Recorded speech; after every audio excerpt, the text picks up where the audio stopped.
Hey, what's going on, my people? Thank you for tuning in with Prophet Gayu.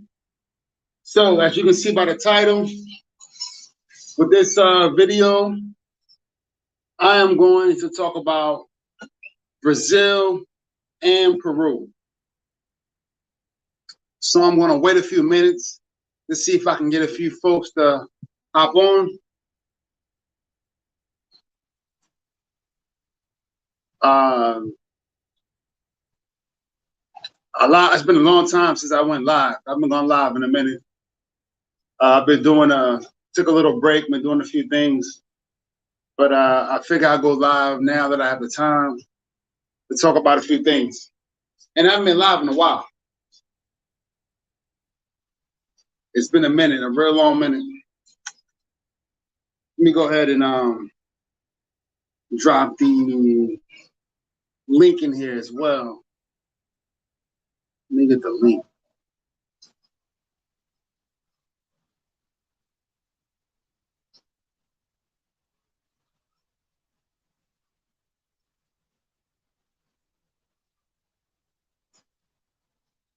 Get that link going.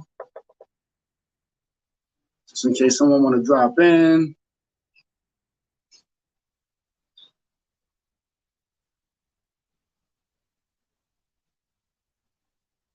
Give a few minutes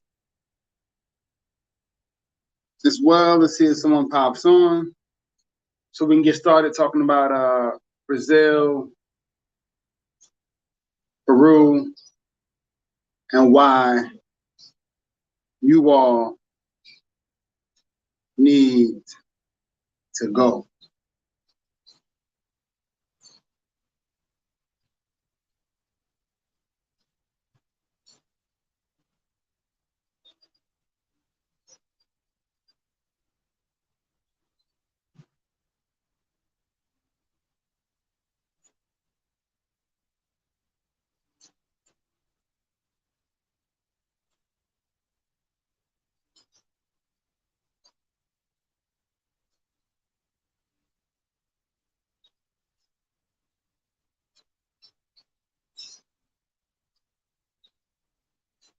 All right, so I ain't gonna continue to waste time.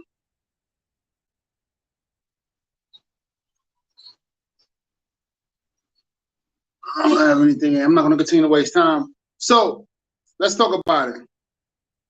Brazil and Peru. First, I'm gonna start off with Brazil. So a while back,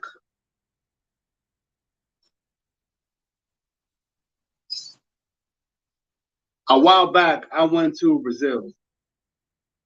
Maybe early this year, and it was my first time to Brazil. My first impression as we flew out, of course, I flew Copa Airlines from DR, going through Panama. It was a nice flight, only 2 hours from DR to Panama, and 7 hours from Panama to Brazil. And Copa it's along the same level as United Airlines, so it's nice, it's comfortable.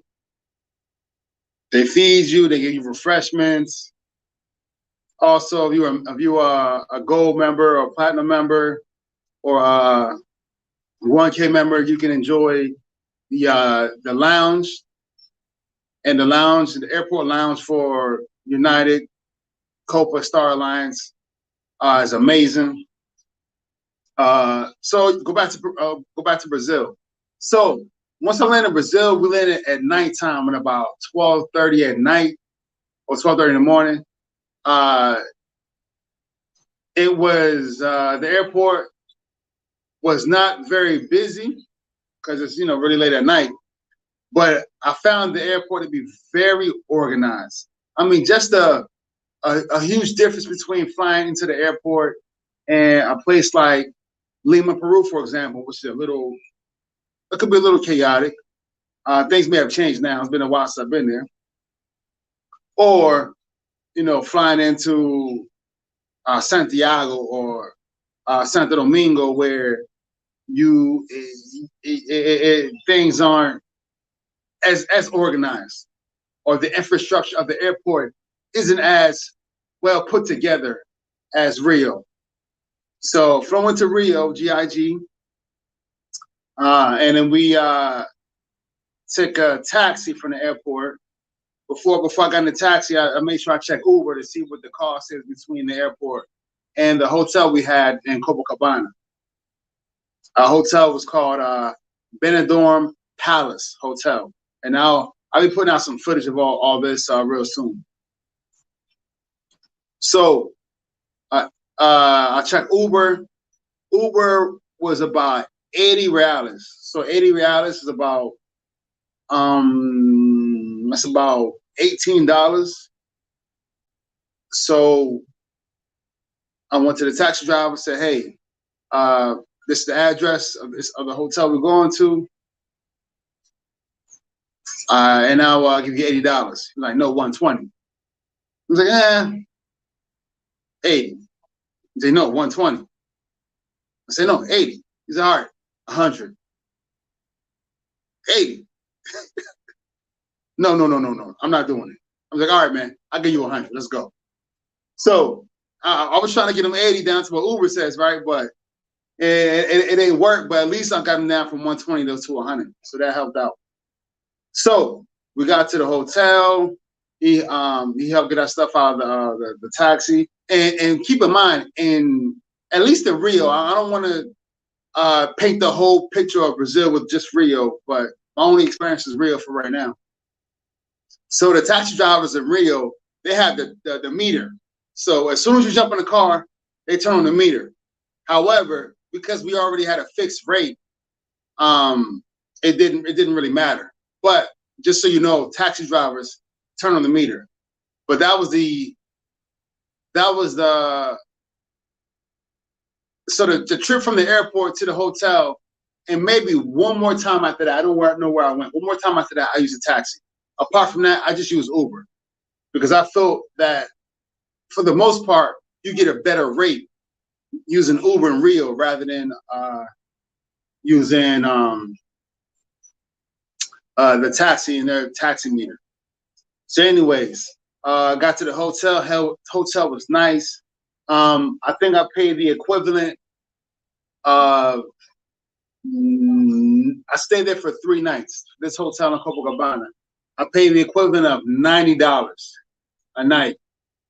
And I was thinking, before I was looking to book the reservation, this is months and months beforehand. I'm looking at it, and things were cheap, much cheaper than what I've actually paid. But because I waited to the last minute to make the reservations and all that stuff, not realizing that the time frame I was actually going was the specific time frame was a high season. I didn't know that. I already had my tickets bought, but I didn't know that, and I will explain that as I go forward. So, hotel was nice. Of course, you get to. It looked very. How would you call it? There was more like a high luxurious condominium that you will find in a lot of cities, but back in like the 90s. So it was outdated, but it was still really nice. And also they have, as you will find in most of the high-rise hotels there, they'll have a rooftop pool, a rooftop gym, offer breakfast. There's a bar. So, and it's in the middle of everything. You can walk from there. You're literally 2 blocks from the beach, so you can actually see, the water and all that stuff. So it was nice. It was nice. Nice little spot, Copacabana. Clean. The staff was nice. So of course we get there. We're hungry. Of course we're hungry because we've been traveling the entire day. We get there. We want to get something to eat, right? So I'm thinking, well, they gotta have something along the lines of what we have here in DR, pedidos ya, or something like that. And they do. They have Rappi. But I get on a little application. I can't use Rappi. I need a CPF number. Now I remember what a lot of Brazilian people who travel to Brazil now know what they're talking about. You can't do anything in Brazil without that CPF number. If you don't have a CPF number, you can't do anything in Brazil. Hey, so I just if for any of you out there, I had the link. Hopping on the chat if you want to talk about Brazil, Peru, or anything travel related. But yeah, where was I? Yeah, you can't. So I couldn't order food. So I was asking the guy, well, is there any 24-hour spots open tonight? He was like, yeah, there's a spot, down the street on the corner, but they only all have like fries and burgers. I'm like, you got anything else? He's like, yeah, there's something else, like, 5 blocks, you got to make a right and left and all that. It's like, I ain't doing all that. And I tried to call them to see if they deliver, but they didn't pick up the phone. And I'll tell you why real soon. So we end up going to the spot, got just a normal corner spot that sells some food, but they mostly sell like refreshments and stuff like that, juices. So key thing about Brazil, everywhere you go in Brazil, they have fresh fruit everywhere. Restaurant, corner spot, like a corner store, even the bars, they have delis, they have fresh fruit everywhere. So you can always get a freshly squeezed orange or mango or acai or anything, a pineapple, anything that you feel in the mood of having, they got it. All those exotic fruits, they got it. So I went there, got me a acai smoothie, and I don't know, like a burger or something. Because they didn't really have much. They didn't really sell much. But when you're hungry, you eat what you can. So that was enjoyable. Went back to the hotel, got cleaned up, got prepared for bed, slept well. Next day, everything's closed. What's going on? It's early in the morning too. Why is everything closed? And why is everyone wearing the green and gold? Then the guy at the hotel says, oh yeah, today's a holiday. It's Brazilian Independence Day. Everything's closed. That's why the hotel was more expensive during that time frame. Because, when everyone is coming to Rio, everyone's coming to Copacabana to celebrate Independence Day, Brazilian Independence Day, all the prices go up. So that's why months and months ago, when I was looking at the price of hotels, everything was very low. And then when it got time for me to book it, things went up because of that same reason. So I didn't do my homework and checking to see if there were any special Brazilian holidays or Brazilian events going on. And of course, we walk out to the main strip of Copacabana, right along the, I think it's called Atlantic Avenue. Packed, filled with people. I mean, it's like a think, you can think of like a parade, but more people, just more. It's like you can't even. It's crazy. Like it was packed before, like one block away from Copacabana. I can't even remember the street. It'll come to me. It was packed, and then if you just moving like sardines just to get to that Atlantic Avenue, which is right along the beach, Copacabana Beach, packed. And they got music, and they have like people setting up to sell like stands and setting up to sell stuff and sell drinks. And of course, it's election season over there, so they all have their Bolsonaro 2022, and then they have his opponent Lulu 2022. Everyone has a green and gold, and then boom, there it is. So it was good to see that, and I'm going to put out a video on some footage on Brazilian Independence Day and what it all entails in Copacabana.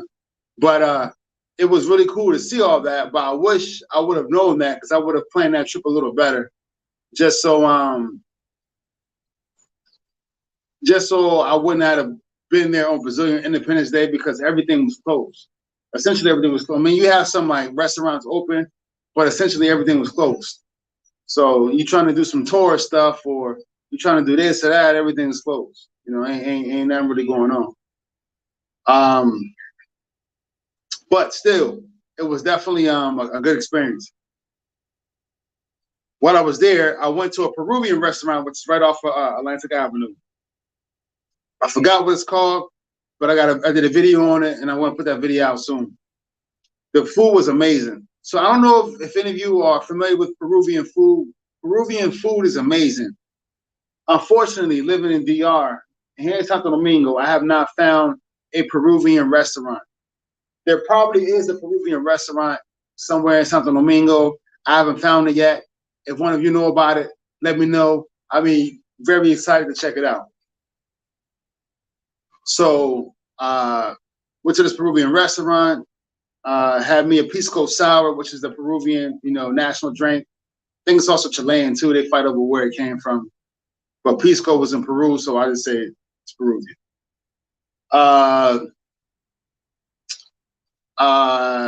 And pisco sour, for those who don't know, pisco was a brandy, and the way they prepared, this is an overview. It's not exactly how they do it. They take egg yolk. They take lemon, some cinnamon, maybe a couple of other things I'm leaving out. They put it in a blender, mix it up, and there you go. What else? I don't remember what I had for food. You'll see it in the video. I don't remember, but definitely had that, and we had a nice view of the ocean and all the activities. Celebrate Independence Day. It was amazing. A lot of people came out. It's really good to see that Brazilian national pride being displayed on that day, because it just shows you how, I don't know, you don't see that sort of people coming together like that in the United States, but you see it in many other countries, to include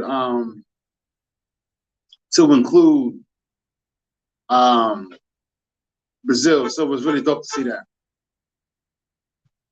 So apart from that,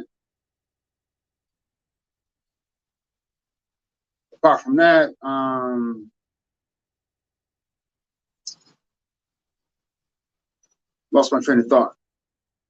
Yeah, that day was cool. Of course, all the tourist stuff. Went to the next day. Went to Sugarloaf Mountain, which is dope. Went to the Sugarloaf Mountain and the Christ the Redeemer. Those two sites, you're really high up. And there's a lot of sites where you're really high up, and you have an awesome view of Rio and Copacabana, Ipanema, and Botafogo. You have an awesome view of those areas. I mean, just an amazing view. I know a lot of folks will say, well, why do you go to Brazil? There's not a lot of tourist attractions and this and that. You need to go to someplace like wherever they may say. Look, Brazil is a huge country, almost the size of the United States. It's the fourth most populous country in the world, and I think it's not fourth. It's not fourth in size, but it's definitely fourth in population. First would be China, second would be India, third would be United States, and fourth would be Brazil in population. In size, it's like Russia, Canada and Russia, one of those two, 1 and 2. United States, China, India, and then after that, I believe it's Brazil, which will make it number 5 in size. So with that said, Brazil is huge. Yeah, most of the country is the Amazon takes up most of the country. and then you have like savannah, you have a little desert, and then you have a long line of uh, oceanside, seaside, towns and communities and all that stuff. And Rio is part of that.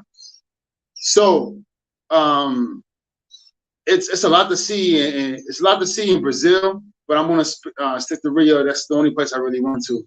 Now Rio was huge. Rio was even bigger than Rio was one of the.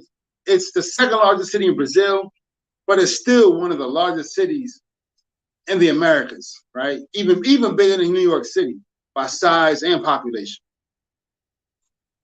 So with that said, with a lot of tourist attractions, did a lot of hanging out in Copacabana and Ipanema. Then after 3 nights, we went to a hotel in Barra da Tijuca, which is like the southwest part of Rio. Now that place is not as touristy. It's more suburban. The way the infrastructure is set up, it's not really set up like a city. It's more set up like a suburbia. The streets are nice, well organized. It's safe. You can walk around at nighttime without any issues. They have tons of like bars, tons of malls. I mean, there's a mall. There is literally a shopping mall every other block. And you can tell over there, that's a lot of money. In fact, while we were there, we didn't go there for that reason, but while we were there, they actually had the Rock in Rio 2022. And we, from our hotel balcony, we saw like the festivities. I mean, you could see everything, the Olympic Stadium, all the party, all the noise, the music. I don't know any Brazilian music, but I knew like, hey, that's a Megan Thee Stallion song, or hey, that's some song from back in the day that I used to hear on the radio. So there were a lot of artists that came there, international artists. So not just Brazilian artists that were performing. Megan Thee Stallion was there. They had Jewel, not Jewel. I think Maroon 5, 7. Man, they had, I don't know, man, they had a whole bunch of music that I don't really listen to, but they had like a lot of artists there, like popular artists from the US and Europe and other parts of the region, including Brazil, a lot of Brazilian artists. But you can hear all the music, boom, boom, boom, boom, boom, boom. So it was really cool to be there. But to go back to what I was saying, it's really, really like well organized. If I can make a comparison, then man, it felt like, I don't want to say it felt like Beverly Hills, not to that point, but close. It felt like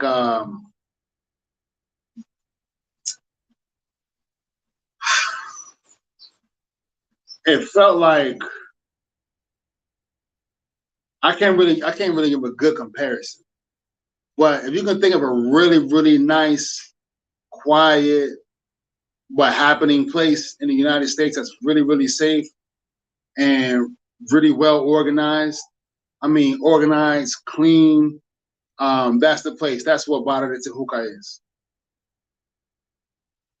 Yeah, that's exactly what it is. So one day, I think it was one evening, we went to Ipanema just to hang out. And I think this evening it was cloudy, it had rained a little bit. So just to give you all this, I was there for about 10 days. I was there for about 10 days. The first 3 days, it was sunny, just sunny, warm, hot like you would think of. Hey, Brazil was hot, sunny, warm, or Rio was hot, sunny, warm. Exactly what you think of. After that, it was cloudy, gloomy, rainy, and cold. Still enjoyable, but that's what it was. So one night we were walking along Ipanema, just checking out the scene. And then all of a sudden I saw a whole bunch of people on the beach, because they have all kinds of activities on the beach while they play. And this is like towards the night, like maybe like 7, 8 o'clock, right? So what they're playing like volleyball, or they got like some sort of like organized activity, playing soccer, whatever is going on, right? But then we saw a whole bunch of people. Don't quite know what's going on. I had a feeling there was some sort of like surfing activity that was like coming to an end, but it was still like hanging out and stuff. But I saw a whole bunch of dudes with their shirt off. I'm like, how come I don't see any women? Why is a bunch of dudes? So much dudes with their shirt off, and they come when they're walking, and all really happy and all this stuff. And then you saw dudes holding hands and stuff like that. And I'm thinking, oh, then I start looking around behind me, and I see nothing but dudes, and they're all like holding their hands and dressed in like, no shirt on, or holding hands, like extra close, but you wouldn't normally see, dudes react, right? So then I asked the lady over there, like, is there some like special event going on? Like, what's all this? And she was like, yeah, this is the gay section of I don't know if she said a Rio or if it's specifically Ipanema, but I take it Rio because I didn't see that many gay people. I saw, of course, see a lot of gay people, but I didn't see that many to that extent. Well, I've never seen them many to that extent, but I didn't see that much together in one spot in Copacabana. So I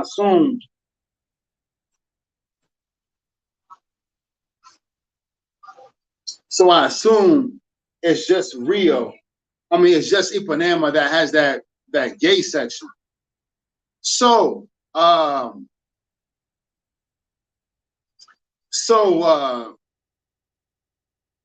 she was like, yeah, from this street to this street is the gay section. So this is all the gay people hang out, and this is an attraction, not just for Brazil, not just for foreigners, but for Brazilians like themselves. This is like where they hang out, because after that we went to a couple of bars, ended up sitting at a bar / restaurant. We ate, drunk, listened to some music, and watched folks, walk by, and we just chatting it up and whatever.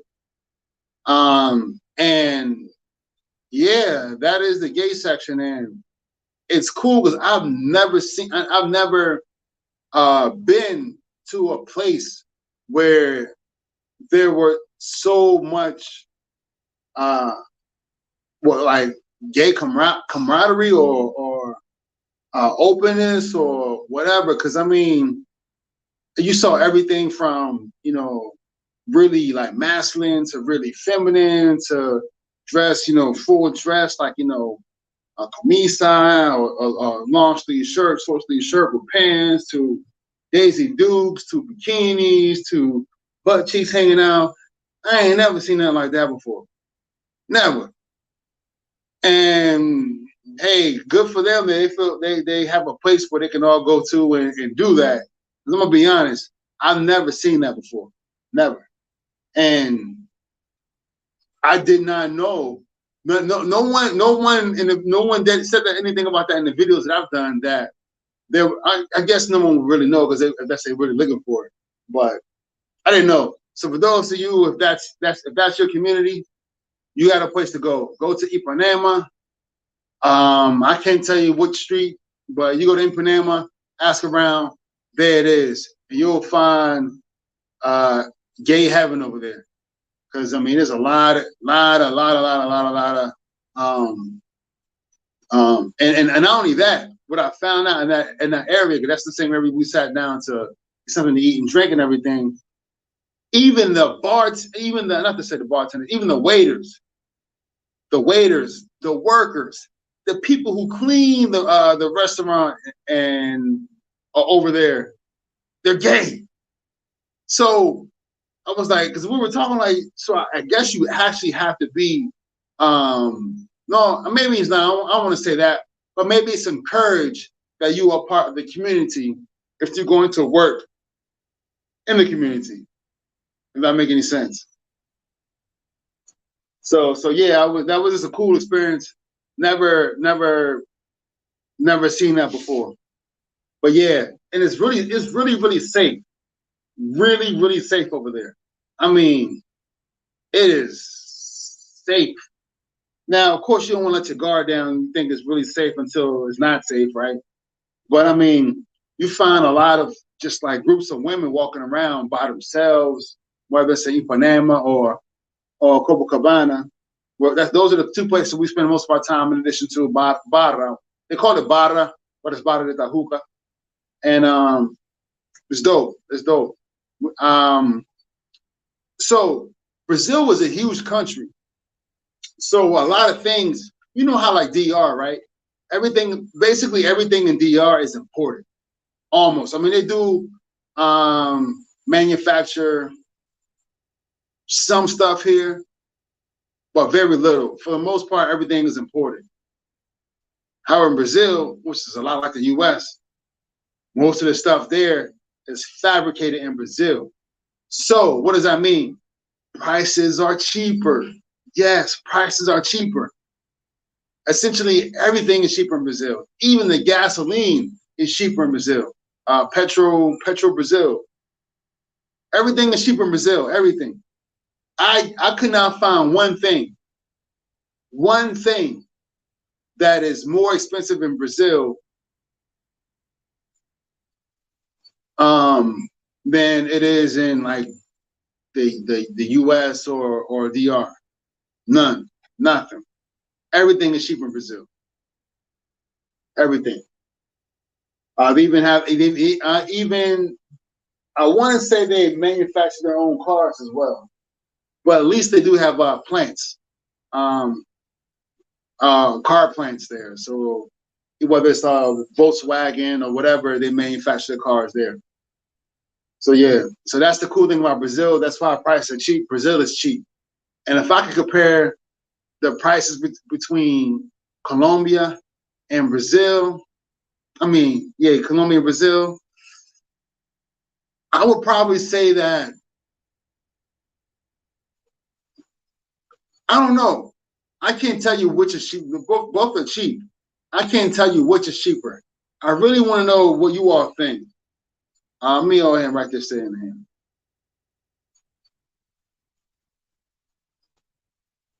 Which country is cheaper?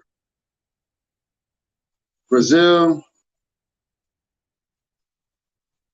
Colombia, or Peru? I'll throw Peru in there because I'm also going to talk about Peru as well. So, I know I'm jumping all over the place with Brazil. I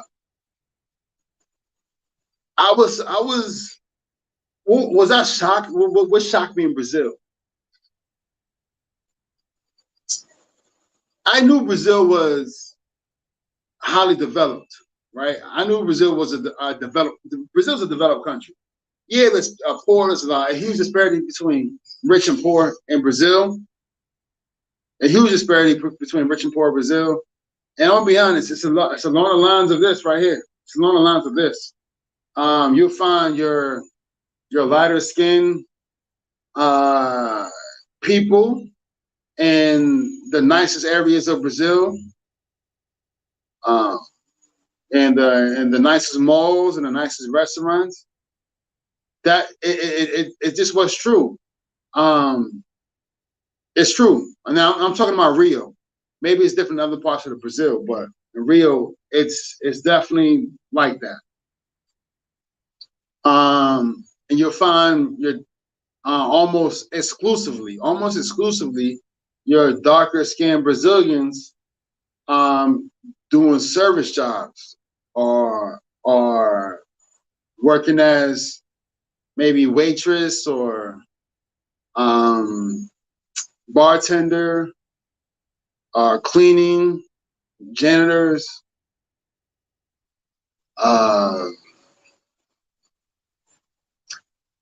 I don't think I saw a darker skinned person driving, like someone that looks like me or someone that I say like a darker Brazilian driving. Not to go into all that, but I'm just making an observation. And I was talking to a driver, a light skinned Brazilian who who spoke Spanish, so I was able to communicate. He was in the military for a while, and I was like, hey, I was in the military too. He was talking about, yeah, man, they control your life. I had to get out of there. Like, yeah, I understand. So he was saying how the black, his mom, he said his dad was black. His dad is black, or his mom was white, or his mom was black and his dad was white, something like that. And he was saying how black people almost exclusively live in the poor areas, like the favelas. Because he said, he'd say, you're not going to see black people in Barra de Tajuca. You're not going to see, unless they're like taking the bus to like get to work or something like that. You're not going to see, black people in like the nicest malls, shopping, because it's just that, most of the black population in Brazil is poor, which is what he was telling me. This is what he was telling me. And yeah, and of course he was asking about what is it like in Dominican Republic and all this stuff. But yeah, it's definitely a huge disparity between the rich and the poor in Brazil, and you see that, once you're moving about in Brazil, right? Not just concentrated in Copacabana or Ipanema, but I mean moving about in Rio, going to Botafogo, going to El Centro, the downtown area, especially the downtown area. Downtown area, you're going to definitely see a lot more of what Brazil looks like outside of the tourist areas. But yeah,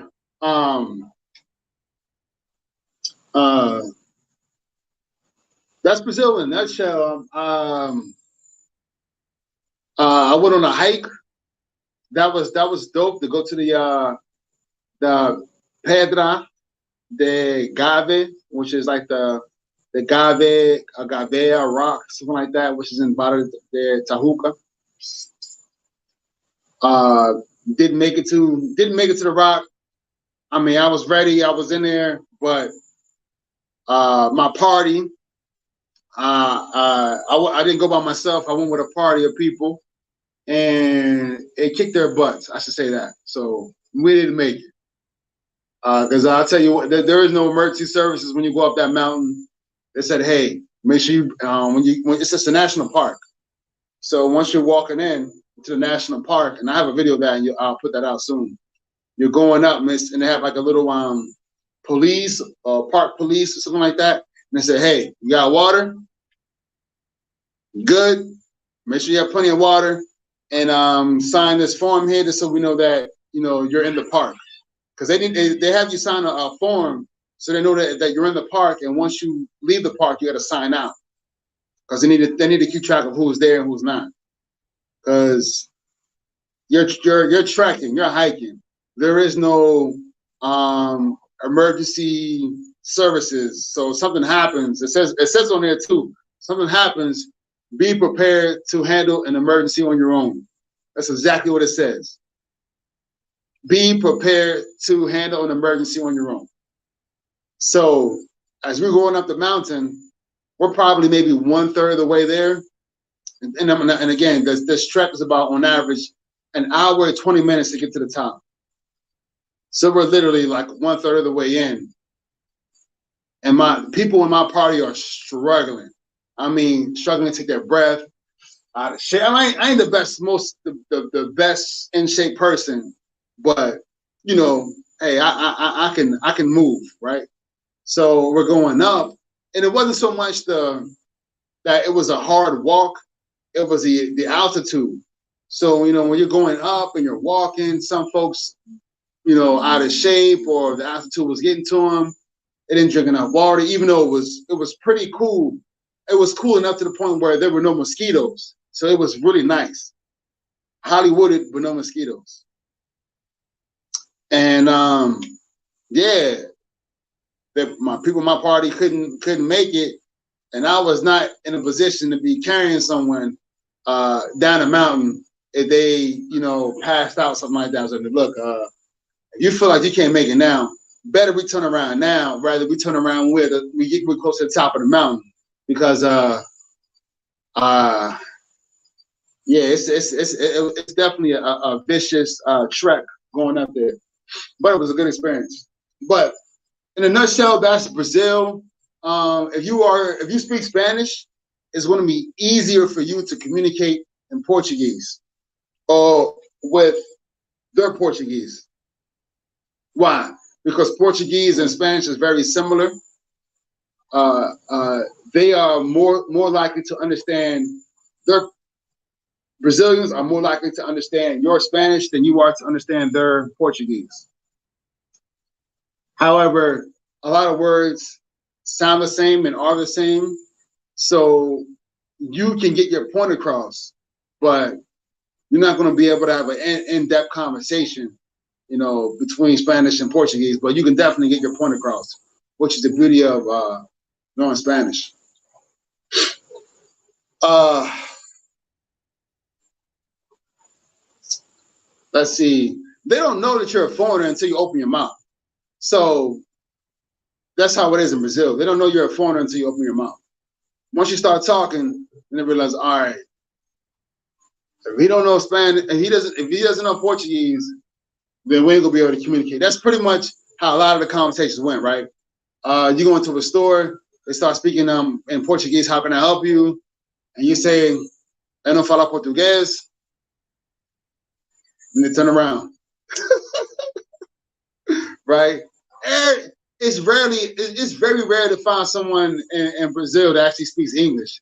It's not like in DR where like a lot of folks actually learn English and can speak English. In Brazil, it's not that way. In Brazil, you're more likely to find someone that speaks Spanish than find someone that speaks English.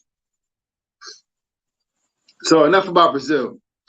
Let me go ahead and jump into Peru. Hold on one second.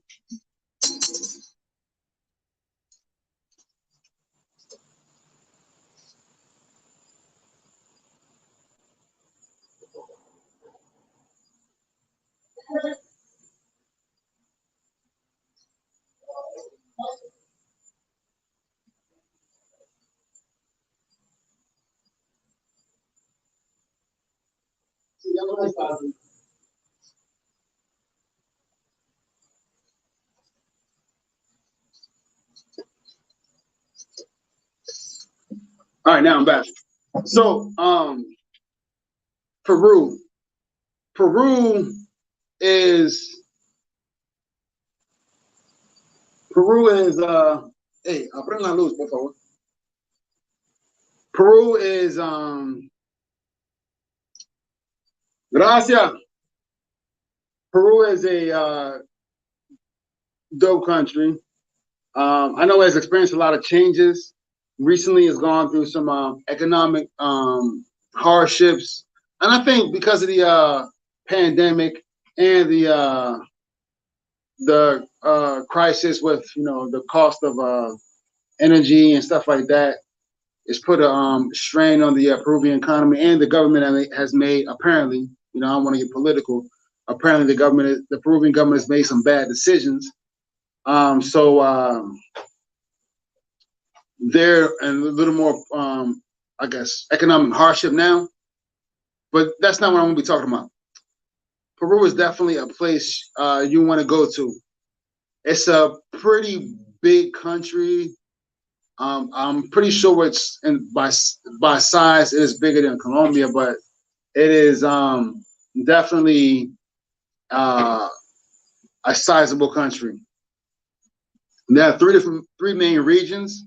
They got the desert coast, so basically the entire coast of Peru is desert. Then they have the mountain area, which they call La Sierra, which is like the mountains, which is like sort of like the center strip of the country, the Andes, and then you have the rainforest. So so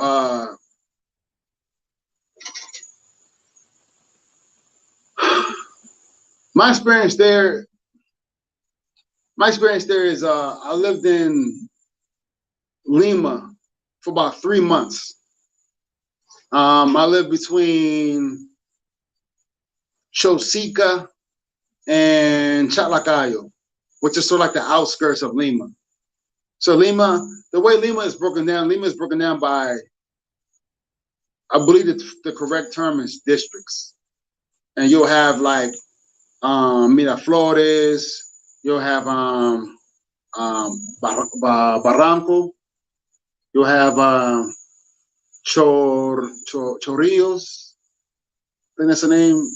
Places like San Borja and like La Victoria, a lot of places. But I spent my time between Chalacayo and Chosica for 3 months, and then I was in Lambayeque for 2 years, specifically right outside of Chiclayo. Chiclayo, which is the largest city in Lambayeque. So Lambayeque is like the department, which you would call like maybe like a province or a state in the north coast of Peru. So what are Peruvians like? Peruvians Peruvians are nice for the most part. They're approachable. They are very interested in you as a foreigner. They want to get to know you. They want to talk to you. You'll find that, especially in the cities, a lot of them speak English, especially the ones who are more educated. Uh, you'll find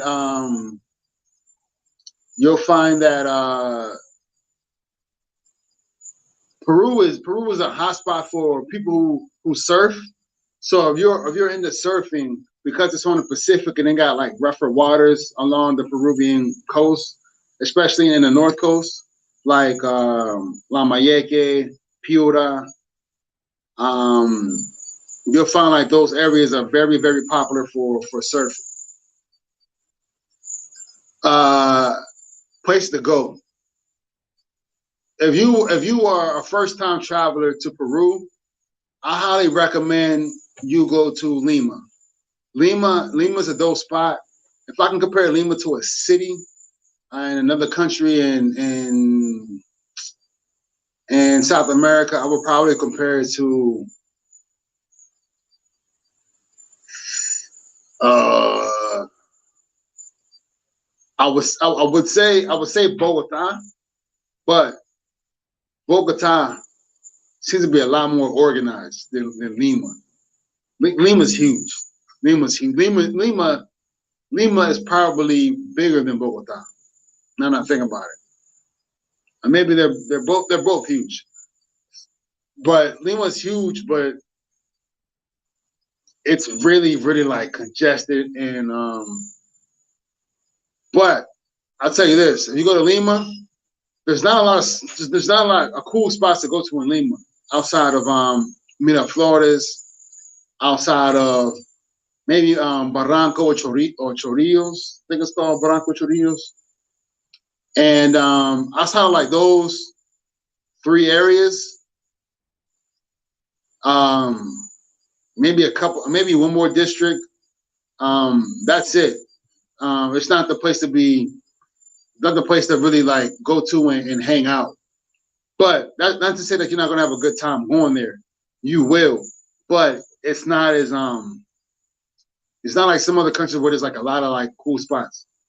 Now, if you want to go to a place outside of Lima, if you're on in that tourist route, like tourist route, of course you gotta go to Machu Picchu in Cusco, and you can fly into once you all international flights go to Lima.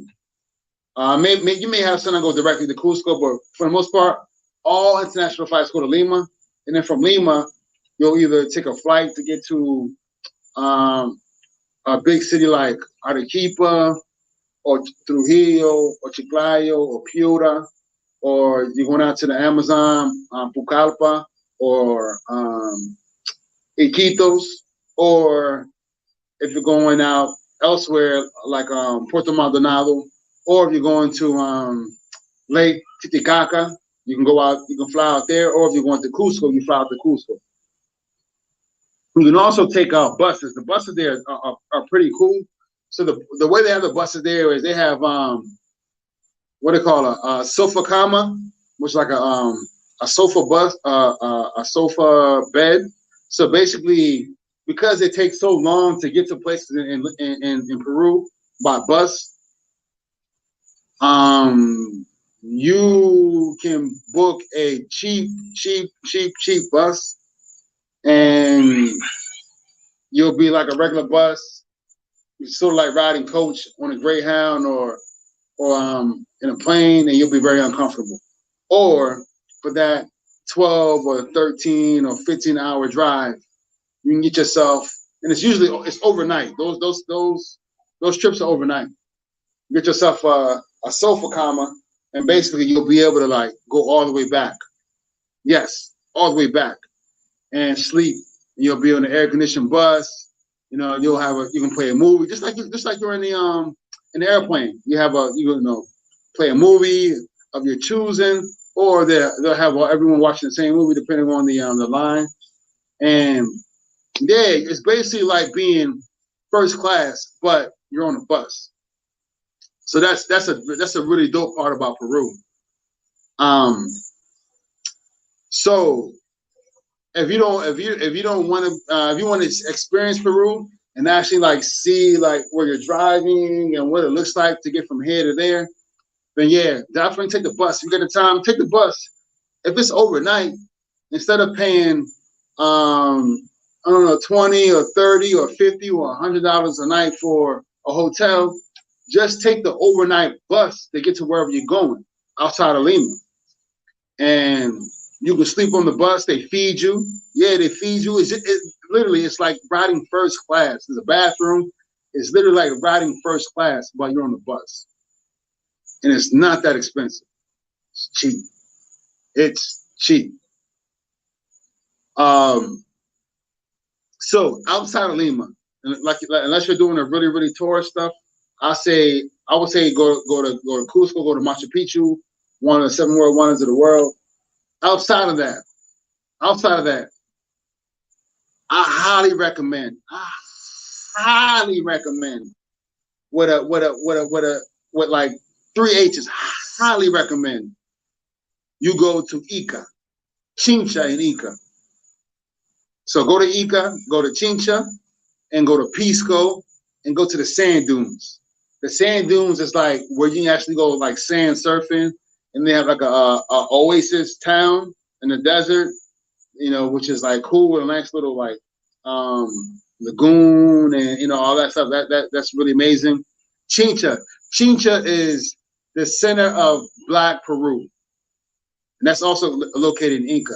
It's called Chincha Alta. Chincha. Vamos pa Chincha, familia. Chincha. I'm gonna keep saying Chincha because I'm saying, look, if you're gonna leave Lima, go to Chincha. It's the center of Black Peru. Now, when I went to Chincha for the first time, they got a neighborhood there called El Carmen. El Carmen is like, it's like the Black Mecca of Peru. And I'm telling you, you go there, you would literally think you are in another country. You could easily be in like Africa. You could easily be in some country. In some other place. You would not think you're in Peru, right? You will forget that you are in Peru if you go to El Carmen. So Chincha, yeah, Chincha. I mean, it's predominantly black. So a lot of you out there, when you think of Peru, you think of like, this or that or whatever. You don't think of going to a city in Peru that's predominantly black. No, but yes, it's predominantly black. Black culture.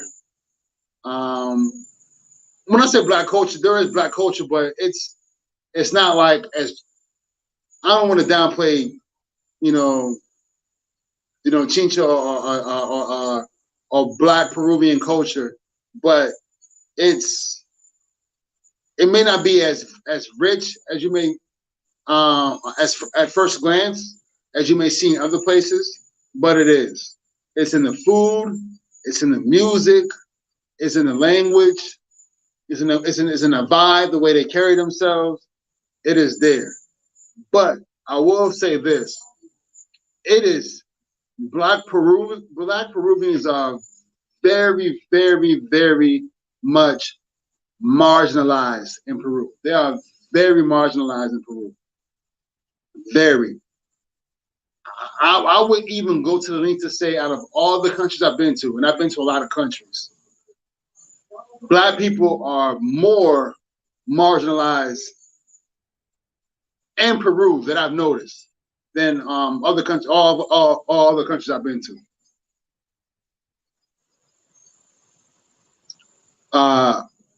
With that said, go to Chincha because you have to go, especially as a black person and a member of the African diaspora. You got to go. Like you cannot go to Peru without going to Chincha. You got to go. But outside of that, if you're going to go to the north, I highly recommend you go to Moncara. Especially go to Moncara in the summer.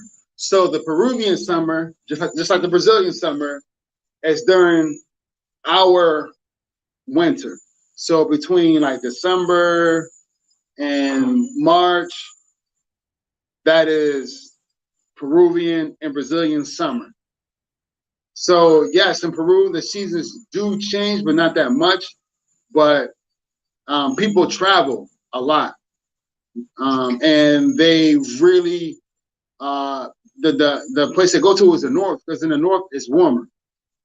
Close to the Ecuadorian border, it is warmer there, and the beaches are. I mean, to be honest, the Peruvian beach is like you wouldn't travel from Europe or North America to go to Peru to go to the beach. You wouldn't do that because the beaches are not attractive. But within the Peruvian, boundaries, if you go to the north, you will find that that's the hangout spot for the beach. Moncara. They have another spot in Piura called, I can't think of it now, but Moncara is the spot. Now they do have a spot right out maybe to the south of Lima that's very popular. But again, it's only popular because it's close to Lima and it's far away from a place like Moncara. But Moncara is a spot. So if you're going to spend any time in Peru, especially if it's during during the summer, go to Moncara. Even if it's not the summer, go to Moncara, because Moncara is always warm in Moncara. Let's see. If you're into like the mountains and the Andes, and you want to like really get introduced to the indigenous culture in Peru, you want to hear that Quechua language, or in the south to be Amara, but Quechua language. You should go to a place like Arequipa. Arequipa is a dope city in the sense that it's high elevation. There's a volcano over there that you can go and check out. For those who are interested in that, there is they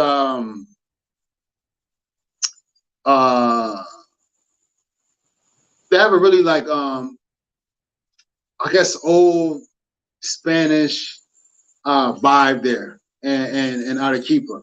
And Arequipa is like what? How can I explain this? What Medellin is to Colombia, what Santiago is to DR, is what Arequipa is to Peru. It is the cleanest city. It is the second biggest city, and it has a lot of that rich uh, mountain Peruvian culture. On the other hand, a cool spot to go to is Cajamarca. Now, Cajamarca is sort of like the northern mountain area in Peru. Um, I think it's during Semana Santa, they have a paint a paintball fight. I don't know what the significance is. I don't know where it comes from, but there's literally a paintball fight. Everyone gets like a paintball, or they get like a water gun, and they'll put paint in the water in a water gun, and they will just shoot you. Or if not paint, someone just put water in there and they'll shoot you. But it is everyone's on the street just shooting people with the paint or water.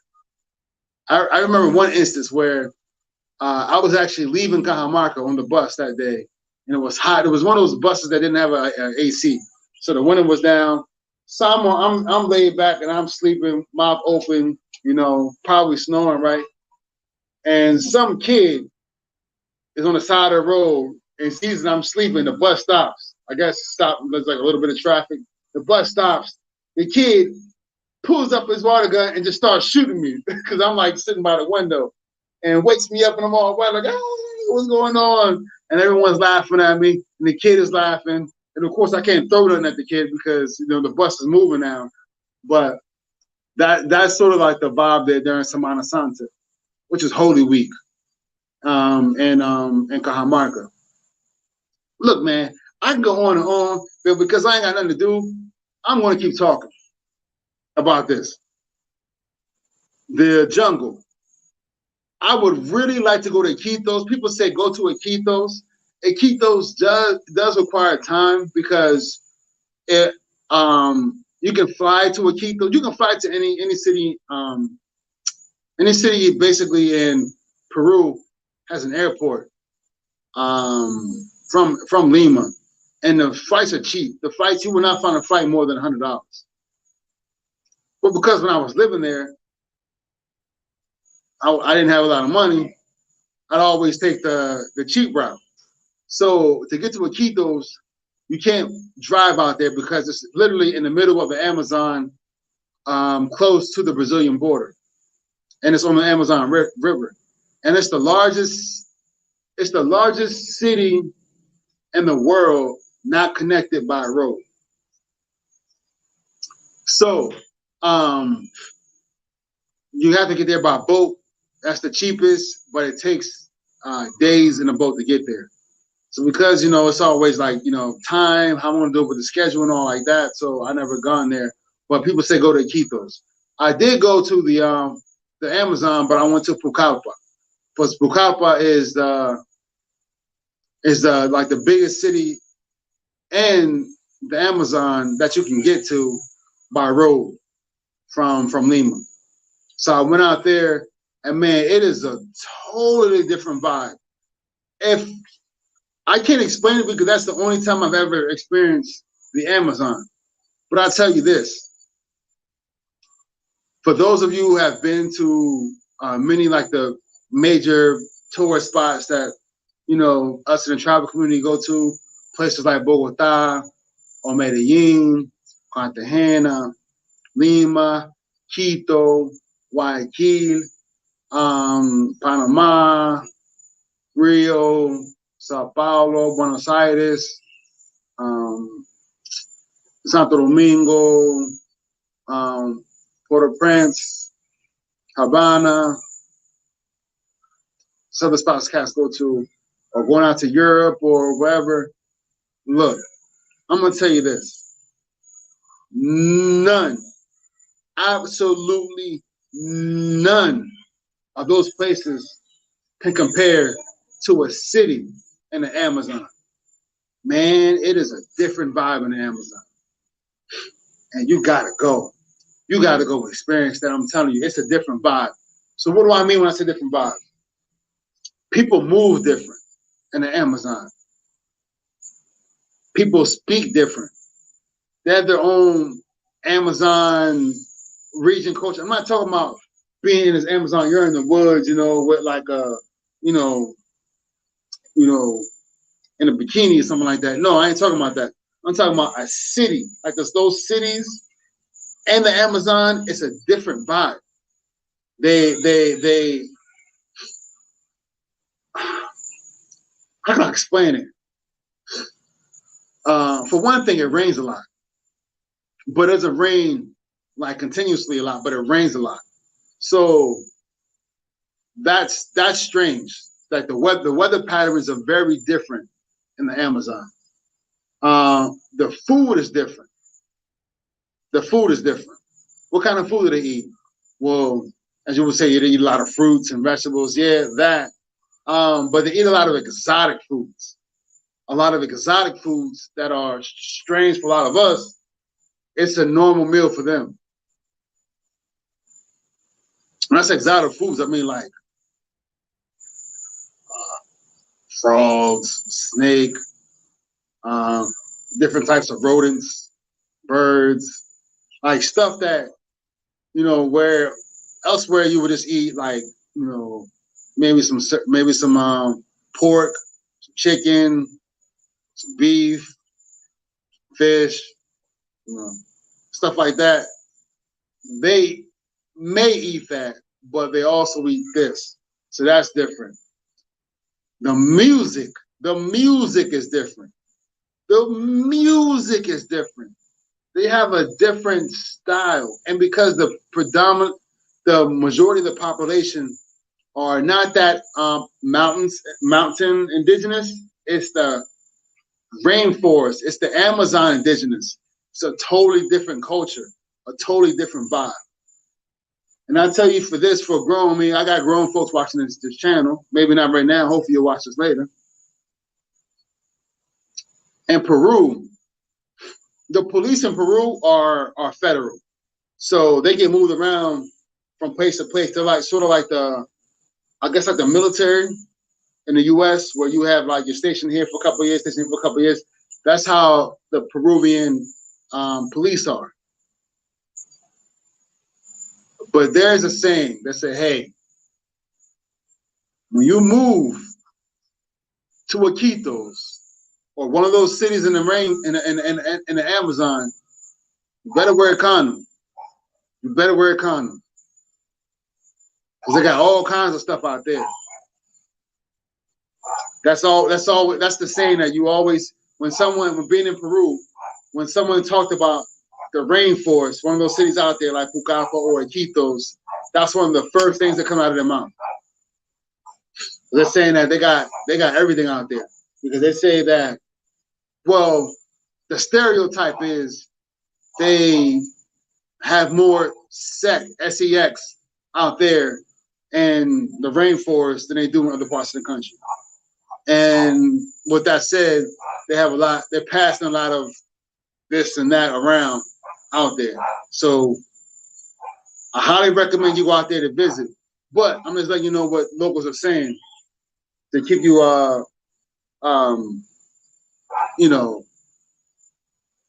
keep your head up on what's going on. But look, Peru is beautiful. The people are really nice, beautiful people.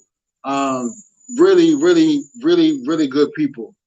And probably, generally speaking, I mean, I guess a lot of countries are really good people, but I would say, generally speaking, Peruvians probably are more friendlier than Dominicans. Generally speaking, I'll say that.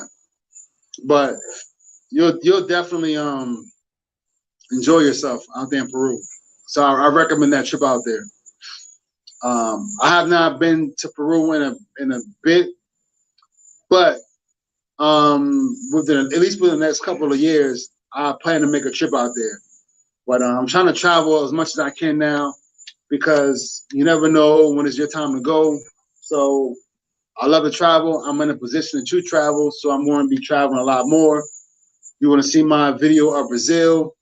I'm going to be going to back to Colombia at some point soon, and probably going to be heading back to Brazil soon after that to hit up some other spots in Brazil.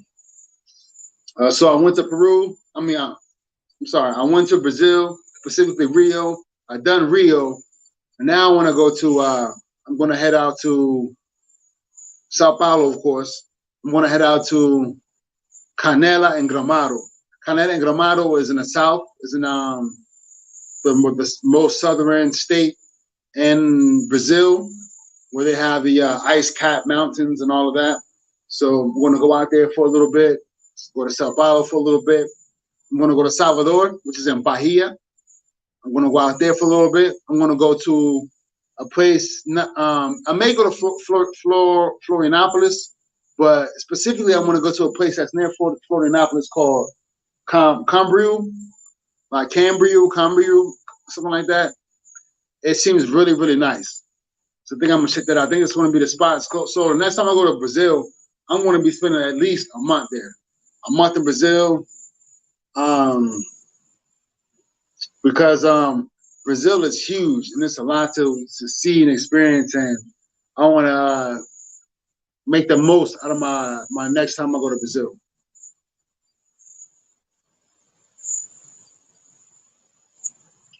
All right, so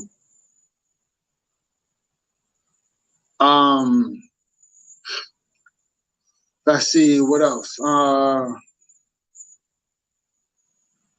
I think that's it. I just really want to hit on Brazil and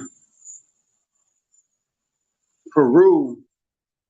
I can go on and on, but since there's no one in the chat, there's no one to ask any questions. I'll end the live with this. Why should you go to Brazil? Make it simple. Why? Because it's cheaper. Because it's huge, and there's a lot to see in Brazil. A lot to see. People, and you'll find that what I noticed too, people in Spanish-speaking countries don't mess with Brazil like that. And that's because Brazil is not, even though Brazil is the largest economy in America outside of the US, and even though Brazil is the largest economy in South America, the biggest country in South America, they're not, Spanish-speaking countries do not really get that exposure to Brazil because they don't speak Spanish. So their news, their media, their everything Brazilian doesn't translate because they don't speak Spanish. So therefore, a lot of Spanish-speaking countries are ignorant of Brazil. And I'll even say a lot of English-speaking countries are ignorant of Brazil because they don't speak Portuguese. But if you take a dip in the Portuguese-speaking world, countries like Angola, Mozambique, Cabo Verde, like Cape Verde, South Tome, what else? East Timor. Those countries, they're on point. They know what it is with Brazil, and Brazil is like the motherland when it comes to Portuguese-speaking countries. So with that said, is Brazil has a lot to offer. You may not see in the media, but if you go out on YouTube, you do your own research and read and see what's going on, you'll find that Brazil has a lot to offer. It's huge, diverse, and I highly recommend you take a trip out there. Yeah, I spent maybe like for one ticket, it was about $700 from Santo Domingo. round trip with Copa Airlines. So, I mean, it may be somewhat expensive or more expensive than if you were just flying a DR from the US, but it's definitely worth it. Why should you go to Peru? Almost all the same reasons as Brazil, but for the simple fact that Peru is a cheap country. It has a lot to offer. It's very different, so you'll get that cultural experience that and that different cultural experience that you would not experience if you were going to many other countries in America. Also, uh, there's a Peru has three very diverse regions. You know, the coast, the desert coast, the mountains, La Sierra, and La Selva, or the rainforest, right? Three distinctive regions, and all three are big regions in their own right, and they're very different. You know, those three regions are very different. So that diversity gives you a lot to see within that country. So that's why I highly recommend that you go to Peru. And if you go to Peru, you want to go to Lima, of course. Go to Chincha. Go to Chincha. Go to Chincha. Go to Chincha. I already explained what Chincha is. Basically, it's the center of Black Peru. Go to Chincha. And when you get to Chincha, make sure you go to El Carmen, which is the Black Mecca of Peru. All right. So look, that's all I got. I don't have anyone in the chat to give any questions. So look, if you're watching this later, please leave any comments and let me know what you think about Peru and Brazil. Why should you go to Peru? Why should you go to Brazil? Or if you're planning to go out there, or if you've been there, share your experiences. Or if there's some other place you plan on going to, put that in the comments, share as well. I hope you get something out of this video. I hope you get something out of my videos. I have this channel to bring information, to be informative, to inform you all of different things, and to be a resource for you all who are traveling or planning to move to the Dominican Republic, just as I did. So yeah, there it is. Please give this video a like, share, subscribe, and thank you for tuning in. Peace.